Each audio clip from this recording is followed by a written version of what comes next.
Shalom. I want to give you the summary of a very upsetting and sickening report by the Hudson Institute on anti-Semitism in Europe that's returned full bloom.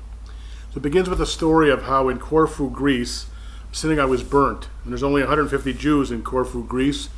In Greece itself, there's 8,000, 0.8% of the population. But two other synagogues were burnt in Greece during the past year, and there's anti-Semitic graffiti all over the walls. What's happening in Greece is happening all over the European continent. In the last decade, synagogues were vandalized or set in fire in Poland, Sweden, Hungary, France. You can find anti-Semitic inscriptions on buildings in Paris, Madrid, Amsterdam, London, Berlin, and Rome. Jewish cemeteries are being ransacked. Jews are being attacked on the streets. In the Netherlands, the police use decoy Jews in order to try and arrest perpetrators red-handed. Jewish schools are placed on police protection everywhere and secured with security gates. In cities like Malmo, Sweden, or France, the persecution is to such an extent that people are just fleeing, taking any price for their homes and getting out. And Jews in Europe have to be streetwise. Men who wear kippot wear them under hats. They have to be very careful if you have a Jewish store. Alan Dershowitz, professor of Harvard, was just banned in Norway a few weeks ago from giving lectures.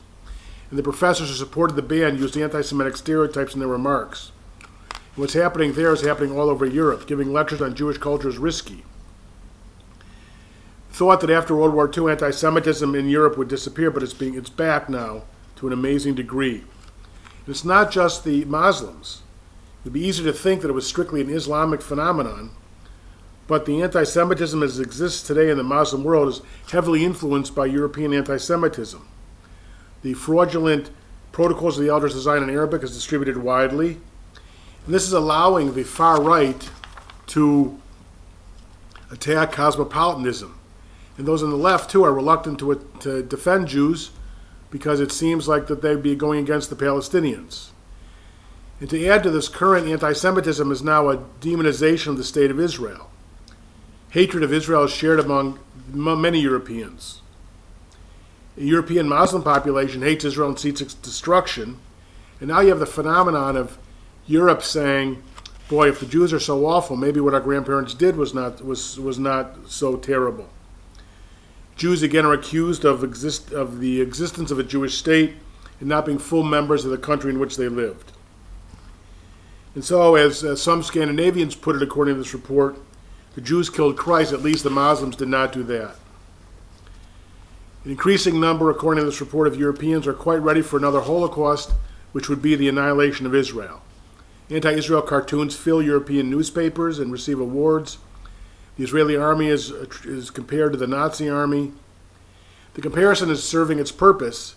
The logic is this: if the Jews are Nazis today, it means the Europeans did a favor in killing 6 million of them. The Europeans are not really guilty. And if Israel can be compared to a Nazi state, its destruction would be legitimate, acceptable, and maybe even desirable. And this is what's happening in lots of Europe today.